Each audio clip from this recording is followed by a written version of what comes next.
प्रस्तुत है लोकवाणी, आपकी बात मुख्यमंत्री श्री भूपेश बघेल के साथ।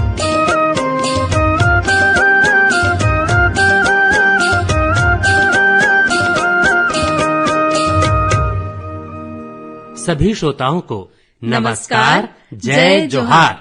आज हमारे साथ स्टूडियो में मौजूद हैं छत्तीसगढ़ के माननीय मुख्यमंत्री श्री भूपेश बघेल जी। मासिक रेडियो कार्यक्रम लोकवाणी के तीसरे प्रसारण का विषय है स्वास्थ्य तथा मातृशक्ति, जिस पर प्रदेश की जनता के विचार, सुझाव और सवाल आमंत्रित किए गए थे। माननीय मुख्यमंत्री जी आपसे रूबरू हैं। हम आकाशवाणी की ओर से माननीय मुख्यमंत्री श्री भूपेश बघेल जी का हार्दिक अभिनंदन करते हैं, स्वागत करते हैं। दाई बहिनी, सियान जवान, लइका, जम्मो मल्ला, जय जोहार। हमार सरकार बने के बाद लगातार सबसे ज्यादा ध्यान जिन विषय में देगे है, मोर समझ ले वो विषय मातृशक्ति है। तीजा हरेली की छुट्टी होगिस, तिहार ला अब्बड़ उत्साह से मनाएं। यही महीना नवरात्रि होगे। हमार प्रदेश के चारों मुड़ा दंतेश्वरी मैया, बमलेश्वरी मैया, चंद्रहासनी दाई, महामाया दाई और गांव-गांव में शीतला मैया देवी के 9 स्वरूप की पूजा पाठ होइस। कुंवारी कन्या मन के पूजा पाठ और भोज में जम्मो जन के सहयोग ले अब्बड़ सुंदर वातावरण बनिस। गांव-गांव में रामलीला होइस, बस्तर दशहरा के छठा बगरिस। देश दुनिया के मनखे मन हमार छत्तीसगढ़ी लोक संस्कृति ले जुड़थन। आज शरद पूर्णिमा है, रात में अमृत बरसी और रामधुनी चलही। एकर बाद लक्ष्मी पूजा, गोवर्धन पूजा, मातर, भाई दूज घलो काही। ये पूरा सिलसिला ला देखाओ कि कैसे हमार संस्कृति के सुरता करे में, उत्थान करे में, विकास करे में हमार मातृशक्ति जागृत होते। यही मातृशक्ति के मान सम्मान और बढ़ोतरी बर हमन शासन प्रशासन में सेवा भावना के संचार करत हन। मातृशक्ति ला मोर ढार ले और हमार सरकार ढार ले घलो सख्त नमन करत हूं। माननीय मुख्यमंत्री जी, सबसे पहले हम आपको अपने कुछ श्रोताओं की भावनाओं से अवगत कराना चाहते हैं। ये है दंतेवाड़ा जिले की रमिता की आवाज। रमिता सेतिया ग्राम सीतालंका पटेल पारा से बोल रही हूँ। मैं एक शिशुवती माता हूँ। हमारे गांव में सुपोषित अभियान जुलाई माह से चल रहा है। जो गर्भवती माताएं, शिशुवती माताएं, स्कूल नहीं जाने वाले बालिकाओं और बच्चों के लिए बहुत फायदेमंद है। सर, इनसे स्वास्थ्य में सुधार होगा, स्वस्थ रहेंगे, कमजोर नहीं रहेंगे। हमारे इधर बच्चे बहुत कुपोषित हैं, महिला भी बहुत कमजोर रहते हैं और जो बार बार बीमार पड़ते रहते हैं। सुपोषण अभियान आने के बाद हम लोग को एक समय का बढ़िया गर्म भोजन मिलता है, जिसमें अंडा होता है, चना गुड़ फल्ली के लड्डू होता है, अंकुरित अनाज होता है, रोटी दाल चावल अचार सब्जी होता है, जिसमें बहुत फायदे होते हैं। और सर, अभी यहाँ पर स्वास्थ्य जांच होता है, खून जांच भी होता है और दीदी लोगों बताते हैं कि हम लोग को जैसे स्वस्थ रहना है। सर, आपको बहुत बहुत धन्यवाद इस योजना को बनाने के लिए। माननीय मुख्यमंत्री जी, अब सुनिए सीतामढ़ी से श्रीमती सोन कुंवर चौहान की बात। सीतामढ़ी से श्रीमती सोन कुंवर चौहान। तो मातृशक्ति और स्वास्थ्य के बारे में कुछ बोलना चाहती हूँ। माननीय श्रीमान भूपेश बघेल जी ला जय जोहार। जेखर द्वारा चलाए गए अभियान नरवा गुरुवा गरवा और बारी हा हमार छत्तीसगढ़ में बहुत बढ़िया प्रभाव देखे बर मिला थे। एकर जत्ता बखान करबे ते कम हो। मातृशक्ति यानी दई के ताकत। नरवा गुरुवा गरवा बारी योजना में महिला मन अपन मेहनत करके अपन पैर में खड़ा होत हवे। नरवा के पानी ले साग सब्जी भाजी और दुकाल में धान के खेती ला खूब मन लगा के करत हवे। पानी की कमी नहीं है, गरवा के गोबर और खातू बनत है और बिना दवाई के अच्छा धान लेवा थे और कमात है। कई जगह तो महिला मन गौ के मूत्र के व्यापार भी करत है। कानून व्यवस्था जब ले भूपेश बघेल जी के सरकार आए हुए तब ले महिला बहनी मन के मन ले डर हर खत्म हो गए है। नैनी मन रात निकाल के काम करके घर आवत है। महिला अत्याचार हर प्रदेश के ले खत्म हुआ थे। स्वच्छता आज गांव शहर में हमारे दीदी बहनी में साफ सफाई, गली सफाई, नरवा तालाब सफाई, रोड सफाई, घर सफाई में बढ़ चढ़ के अपन भागीदारी निभात है। एकर ले बहनी दीदी मन स्वस्थ लोग लेकर स्वस्थ में सुधार होवत है। गोली माटी के जरूरत कम होवत है। सफाई और स्वस्थ शरीर हर गली सड़क में देखे बर मिल जाते। भूपेश बघेल जी के द्वारा महिला मन चलाई योजना हर एक दिन हमारे छत्तीसगढ़ के नाम ला पूरा भारत में रोशन करी। जय जोहार, जय छत्तीसगढ़। दंतेवाड़ा के रमता बहन, सीतामढ़ी के सोन कौर बहन, मैं समझ सकता हूं कि आकाशवाणी के माध्यम से अपनी आवाज मुझ तक पहुंचाने के लिए आप लोगों को कितनी मेहनत करनी पड़ी होगी। आप लोगों की आवाजें सिर्फ हमारी दो बहनों की आवाजें नहीं हैं, बल्कि पूरे प्रदेश की मातृशक्ति की आवाजें हैं।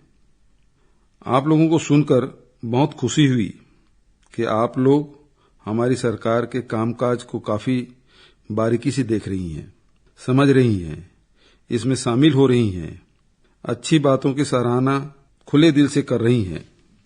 निश्चित तौर पर इससे हमारी जिम्मेदारी बढ़ जाती है, हमें और भी अधिक लगन से काम करने की ताकत मिलती है।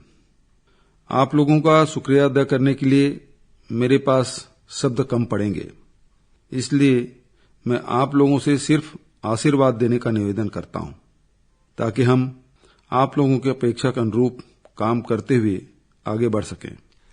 माननीय मुख्यमंत्री जी, अब हम आते हैं सीधे सवालों पर। जशपुर जिले से हेमंत कुमार, ग्राम अमलेश्वर जिला दुर्ग से डोमन ठाकुर, ग्राम सनगरा जिला सूरजपुर से प्रेम रजवाड़े, ग्राम सुलसुली जिला बालोद से कैलाश यदु, जिला कबीरधाम से कमल कांत गुप्ता और जिला कोरिया से सतीश उपाध्याय सहित अनेक श्रोताओं ने जानना चाहा है कि कुपोषण और एनीमिया के उपचार के लिए अभियान चलाने का उद्देश्य क्या है और इसका लाभ किसको मिलेगा। बहुत अच्छा सवाल है, जिसे गहराई से समझने की जरूरत है। सोचिए, जब हमारी बेटी का विवाह होता है और खुशखबरी की बात होती है, तब यह पता चले कि आने वाले संतान के जन्म में बहुत सारी समस्याएं हैं। पहली समस्या यह है कि गर्भवती मां शारीरिक रूप से खून की कमी के कारण बेहद कमजोर है और संतान जन्म के समय जच्चा बच्चा दोनों का जीवन खतरे में पड़ सकता है, तो आपके दिल पर क्या बीतेगी। सास ससुर, नाना नानी, दादा दादी, दामाद, माता पिता, भाई बहन, बुआ मौसी, मामा मामी, अनेक रिश्ते इस नए मेहमान के आने की उम्मीद से बेहद खुश हों और कोई बुरी खबर आकार ले रही हो तो सबके दिल पर क्या बीतती है। हमारी सरकार भी आप लोगों के साथ इसी तरह के रिश्ते नातों से बंधी हुई है, इसलिए मेरे मन में यह बात थी कि हमारी पहली प्राथमिकता जच्चा और बच्चा के बेहतर स्वास्थ्य के अलावा कुछ हो ही नहीं सकती। आप अरबों खरबों रुपये के निर्माण कार्यों की दुहाई देकर इस जिम्मेदारी से बच नहीं सकते कि बहू बेटी का प्रसव सुरक्षित हो। इसलिए हमने इस आंकड़े पर गौर किया कि छत्तीसगढ़ में 15 से 49 वर्ष की 47% महिलाएं एनीमिया से पीड़ित है। 18 साल से कम 35 साल तक की उम्र तक आमतौर पर गर्भवती माताओं के रूप में महिलाओं को बहुत बड़ी जिम्मेदारी निभानी पड़ती है। इसलिए यदि 15 से 49 वर्ष तक की महिलाओं में खून की कमी होगी तो वे अपने परिवार के इस सबसे बड़ी जिम्मेदारी को कैसे निभा पाएंगी। और अगर माता ही कुपोषित है, खून की कमी की शिकार है, तो वह किस प्रकार से स्वस्थ शिशु को जन्म देगी। यही वजह है कि 5 वर्ष से कम आयु के 37.5% बच्चे कुपोषित रह जाते हैं और इस तरह हमारा बचपन ही कमजोर छोड़ दिया जाता है। अर्थात जिस नींव पर, जिस बुनियाद पर परिवार, प्रदेश और देश की इमारत खड़ी होनी है, उस इमारत को कमजोर छोड़कर आप कैसे मजबूत प्रदेश और मजबूत भारत की बात कर सकते हैं। हमारी सरकार ने आते ही बस्तर सहित प्रदेश की कुछ पंचायतों में यह प्रयोग करके देखा कि आखिर समस्या कहाँ है, परिवार में है, समाज में है या सरकार में है। हम यह देखकर चकित रह गए कि समस्या का बड़ा हिस्सा सरकार यानी शासन प्रशासन की कार्यप्रणाली में ही था। समुदाय की समुचित भागीदारी के बिना, स्थानीय जनता की रुचि और मर्जी के बिना, स्थानीय पोषण सामग्री के उपयोग के बिना आखिर आप किस तरह से पोषण का काम कर रहे थे। इसलिए हमने पूरक पोषण आहार देने की व्यवस्था में आमूलचूल बदलाव करने की जरूरत पर बल दिया। हितग्राही और समुदाय की भागीदारी पर बल दिया। पायलट प्रोजेक्ट की सफलता का आकलन किया और इस तरह यह निर्णय लिया गया कि पूरे प्रदेश में सुपोषण अभियान को नए तरीके से चलाया जाए, जिसकी शुरुआत 2 अक्टूबर 2019 को महात्मा गांधी की 150वीं जयंती के अवसर पर की गई। माननीय मुख्यमंत्री जी, बिल्हा बिलासपुर से रमऊ राम जगत, जशपुर से अवधेश पंडा, बेमेतरा से वीरेंद्र साहू और कई साथी यह पूछ रहे हैं कि कुपोषण, एनीमिया और टीकाकरण सहित अन्य स्वास्थ्य सुविधाओं के लिए सरकारी विभागों की संरचना किस प्रकार से है और इसमें सुधार के लिए क्या प्रयास किए जा रहे हैं। साथियों, आपकी जिज्ञासा सही है। वास्तव में जब आप सतही तौर पर देखते हैं तो आपको लगता है यह काम या तो स्वास्थ्य विभाग का है या महिला एवं बाल विकास विभाग का है। पूर्व में विभिन्न विभागों द्वारा समन्वित प्रयास नहीं किए जाने के कारण यह स्थिति निर्मित हुई है। इसलिए हमने एक समन्वित प्रयास करने के लिए इसमें प्रत्यक्ष रूप से 9 विभागों को शामिल किया है और अप्रत्यक्ष रूप से सभी विभागों की कोई न कोई भूमिका सुनिश्चित कर रहे हैं। उदाहरण के लिए स्वास्थ्य एवं परिवार कल्याण विभाग समुचित जांच करके हितग्राही बच्चों तथा महिलाओं का चिन्हांकन करेगा। हितग्राहियों को आवश्यक दवा, आयरन, फोलिक एसिड, कृमिनाशक दवा तथा परामर्श सेवा देगा।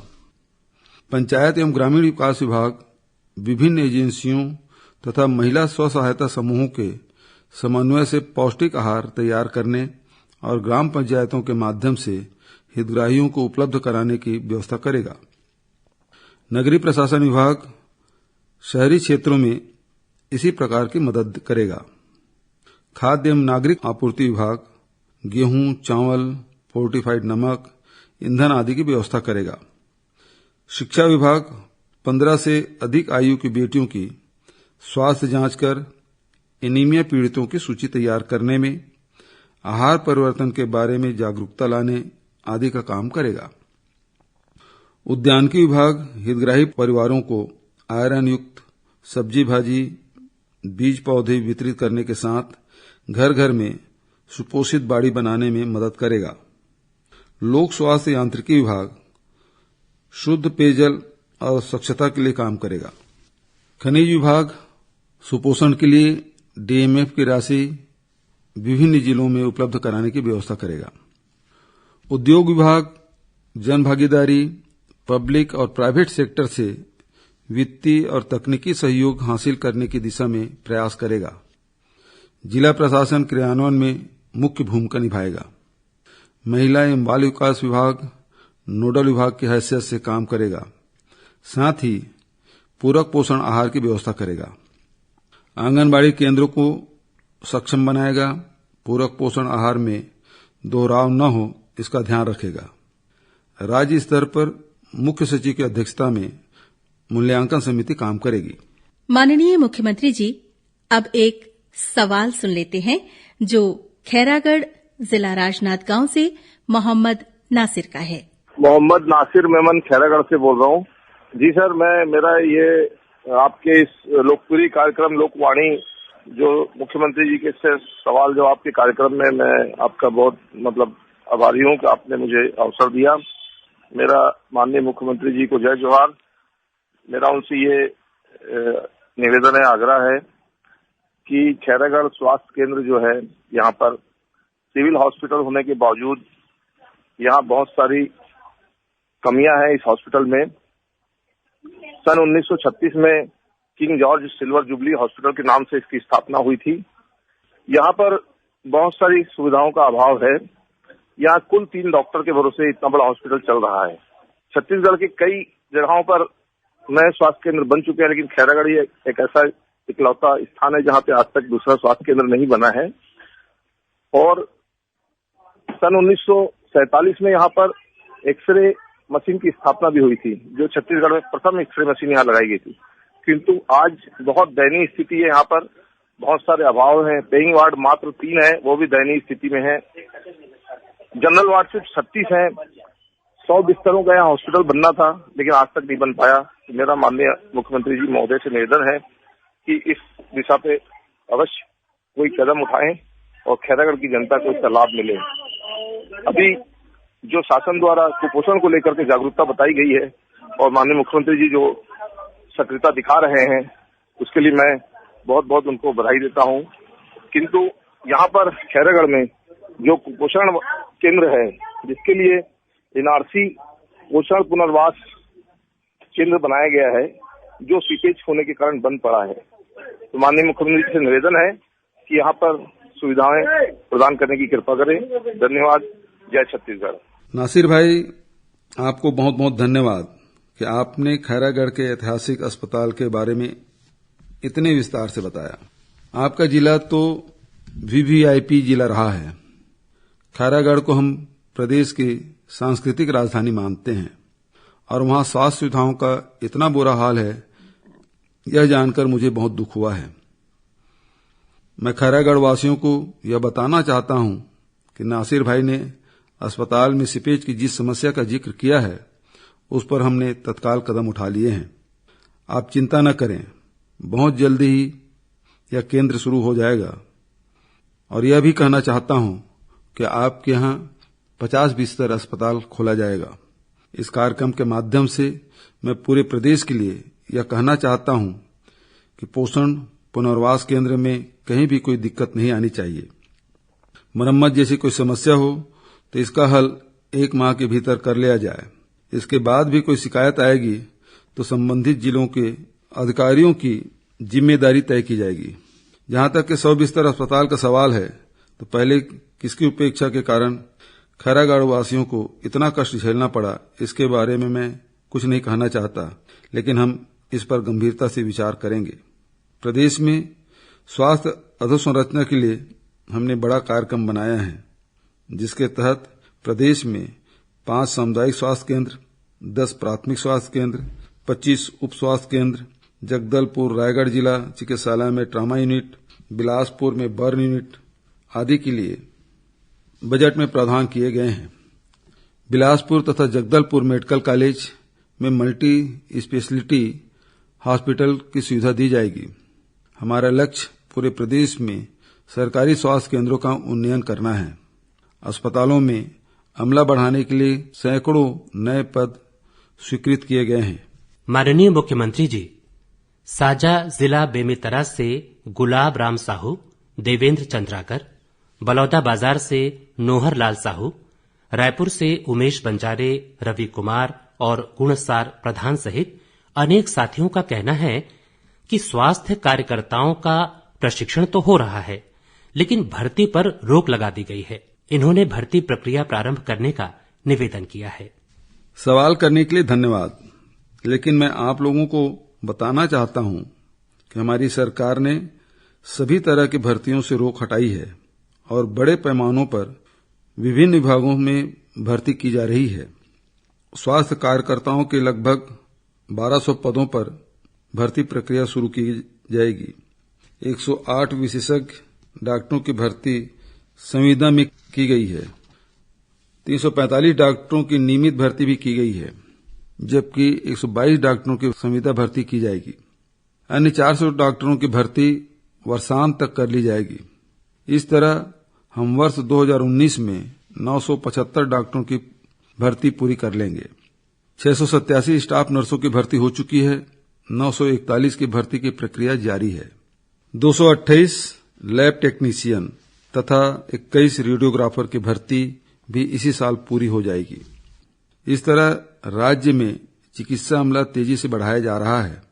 जिन स्थानों में स्वास्थ्य अधोसंरचना उपलब्ध नहीं है, वहां के निवासियों को इलाज से वंचित न होना पड़े, इसके लिए हमने मुख्यमंत्री हाट बाजार योजना तथा मुख्यमंत्री शहरी स्लम योजना की शुरुआत कर दी है।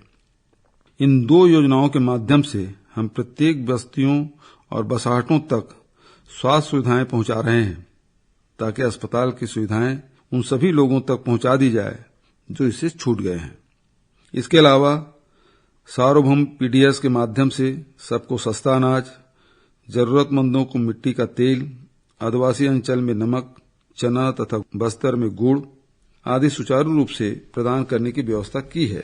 इतना ही नहीं, शहरों में मुख्यमंत्री वार्ड कार्यालय योजना भी शुरू कर दी है, जिसका मकसद है नगर निगम, नगर पालिका, नगर पंचायतों में होने वाले कार्यों के लिए जनता को मुख्यालय तक न जाना पड़े, बल्कि अपने वार्ड स्थित कार्यालय में सबकी समस्या का हल हो जाए। ऐसी शहरी बस्तियों के लोगों को अपने पोषण और स्वास्थ्य पर ध्यान देने के लिए अधिक समय मिलेगा। माननीय मुख्यमंत्री जी, इसी माह के अंत में दिवाली भी है, जो रोशनी और समृद्धि का त्योहार है। आप श्रोताओं को क्या संदेश देना चाहेंगे? हमारे यहाँ दीपावली एक दिन का त्योहार नहीं है, बल्कि त्योहारों की एक श्रृंखला है, पूरा सिलसिला है। करवा चौथ के दिन महिलाएं अपने पति की लंबी उम्र के लिए व्रत करती हैं। धनतेरस भगवान धन्वंतरी की पूजा और स्वास्थ्य धन की कामना का। रूप चौदस स्वच्छता का परंपरागत त्योहार है। दिवाली लक्ष्मी पूजा के साथ अच्छाई की जीत के प्रतीक तथा भगवान राम के वनवास से वापसी का विजय उत्सव है। हमारे यहाँ गौरा गौरी, गोवर्धन पूजा और मातर भाई दूज के साथ पड़की सुआ और राउत नाचा से दीपावली के रंग चटक होते हैं। इसलिए हमने गौरा गौरी उत्सव और गोवर्धन पूजा को गौठान दिवस के रूप में मनाने का निर्णय लिया है। इन सब पर्व त्योहारों का छत्तीसगढ़ के माटी से अपना विशेष और गहरा नाता है। मैं चाहूंगा कि आप लोग त्योहारों को पारिवारिक आनंद का प्रसंग बनाएं। पटाखों से होने वाले प्रदूषण से अपने गांव, शहर और परिवार को बचाएं। बीमार, बुजुर्ग, छोटे बच्चों का विशेष ध्यान रखें। सुरक्षित रहकर त्योहार का आनंद लें। एक बार फिर आप सबको त्योहारों की बधाई और शुभकामनाएं देता हूं। एक विशेष जानकारी देना चाहता हूं। 27, 28 और 29 दिसंबर को राष्ट्रीय स्तर पर आदिवासी नृत्य महोत्सव का आयोजन किया जा रहा है, जिसमें विकासखंड स्तर पर प्रतियोगिता होगी। चुने हुए नृत्य दल जिला व राज्य स्तर पर प्रदर्शन करेंगे। इसे ब्लॉक से लेकर राज्य स्तर तक प्रतिभाओं को आगे आने का मौका मिलेगा। साथ ही पूरे देश से आए आदिवासी नृत्य दलों का प्रदर्शन भी होगा, जो छत्तीसगढ़ को सांस्कृतिक तौर पर पूरे देश और दुनिया से जोड़ेगा। आप लोग इसकी तैयारी शुरू कर दें। माननीय मुख्यमंत्री जी, आपको भी हम सब की तरफ से दीपावली की हार्दिक शुभकामनाएं।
तो श्रोताओं, अब लोकवाणी का आगामी प्रसारण 10 नवंबर 2019 को होगा। विषय है नगरीय विकास का नया दौर।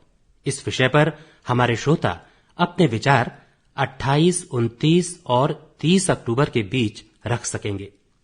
पहले की तरह ही आप दोपहर 3 से 4 बजे के बीच फोन करके अपने सवाल रिकॉर्ड करा सकते हैं। फोन नंबर है 0771 के बाद 2430-501, 2430-502 और 2430-503।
और इसी के साथ ये कार्यक्रम यहीं संपन्न होता है। नमस्कार, जय जोहार। अभी आप सुन रहे थे लोकवाणी।